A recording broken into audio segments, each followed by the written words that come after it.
Our adventure begins in the sunny, vibrant city of Brisbane, where the sparkling Brisbane River snaked its way through the heart of the town, much like the whispering Willow Creek of old.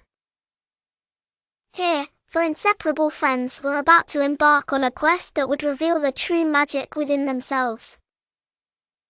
There was Brian, whose sketchbook was always filled with colourful creations of the world around him, Tom, whose hands seemed to have an innate understanding of how things fit together, transforming stray bits of Legos and cardboard into magnificent structures. Claudine, whose laughter could ripple through the air like the sweet melody of a native bird, and Sam, whose spirit for exploration burned brighter than the Queensland sun.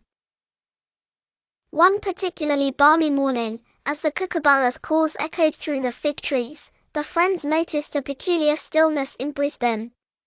The usually vibrant hues of the Federation flowers in the city botanic gardens seemed muted, the cheerful chatter from South Bank Promenade felt subdued.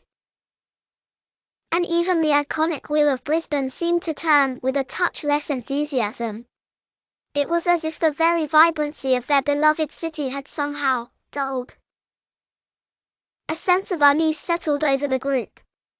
They decided to seek the wisdom of old Mrs. Ainsworth, a much-respected elder who lived in a charming Queenslander with a wide veranda overlooking the Brisbane River. Please like, share and subscribe to my channel. Bye!